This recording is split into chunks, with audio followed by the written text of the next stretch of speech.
തളിപ്പറമ്പിൽ പുതിയ ദേശീയപാത നിർമ്മാണവുമായി ബന്ധപ്പെട്ട പ്രശ്നങ്ങൾക്ക് കാരണം അലൈൻമെന്റ് സംബന്ധിച്ച മുഖ്യമന്ത്രിയുടെ കടുംപിടുത്തമാണെന്ന് ബിജെപി ജില്ലാ പ്രസിഡന്റ് കെ വിനോദ് കുമാർ.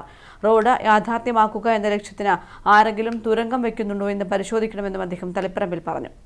കീഴാറ്റൂരിൽ ബൈപ്പാസിനെതിരെ വയൽക്കിളി സമരം നടക്കുമ്പോൾ തന്നെ തങ്ങൾ പാരിസ്ഥിതിക ആഘാതം കുറഞ്ഞ ബദൽ അലൈൻമെന്റ് സമർപ്പിച്ചിരുന്നു. ബിജെപിയുടെ അലൈൻമെന്റ് നടപ്പാക്കലല്ല തന്റെ ജോലിയെന്ന് പറഞ്ഞ് പിണറായി വിജയൻ അത് തള്ളി. കഴിഞ്ഞ ദിവസം NHAI റെസിഡന്റ് എഞ്ചിനീയർ തന്നെ പറയുന്നു DPRൽ അപാകതയുണ്ടെന്ന്. ഇത് അന്വേഷിക്കണം. ഇനിയും കുപ്പം പ്രദേശത്ത് മണ്ണിടിയാൻ സാധ്യതയുണ്ട്. അശാസ്ത്രീയ മണ്ണെടുപ്പ് നടന്നിട്ടുണ്ടോ എന്ന് പരിശോധിക്കണം. റോഡ് യാഥാർത്ഥ്യമാക്കുക എന്ന ലക്ഷ്യത്തിന് ആരെങ്കിലും തുരങ്കം വയ്ക്കാൻ ശ്രമിക്കുന്നുണ്ടോ എന്നും പരിശോധിക്കണമെന്നും വിനോദ് കുമാർ പറഞ്ഞു. നാം നൽകിയിട്ടുള്ള ആ പ്ലാൻ അത് പാസ്സാക്കണം, അനുവദിക്കണമെന്നാവശ്യപ്പെട്ടപ്പോൾ കേരളത്തിലെ മുഖ്യമന്ത്രി അതിനോട് മുഖം തിരിഞ്ഞു നിന്നു, ശക്തമായ എതിർപ്പുണ്ടാക്കി. അദ്ദേഹം പത്രസമ്മേളനത്തിൽ പറഞ്ഞ കാര്യം,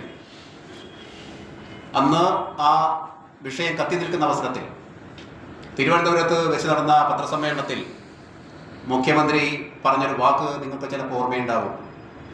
അങ്ങനെയെങ്കിൽ സംസ്ഥാന സർക്കാരിൻ്റെ ആവശ്യം എന്തിന്? ഇവിടെ അത്തരമൊരു ആവശ്യമില്ലല്ലോ, BJP നൽകുന്ന പ്ലാൻ പാസ്സാക്കാനാണെങ്കിൽ എന്ന മുഖ്യമന്ത്രിയുടെ അന്നത്തെ ആ വാശിയാണ് ഇന്ന് ഇങ്ങോട്ടുള്ള ഈ ഒരു വല്ലാതൊരു സാഹചര്യത്തിലേക്ക് വന്നിട്ടുള്ളത്.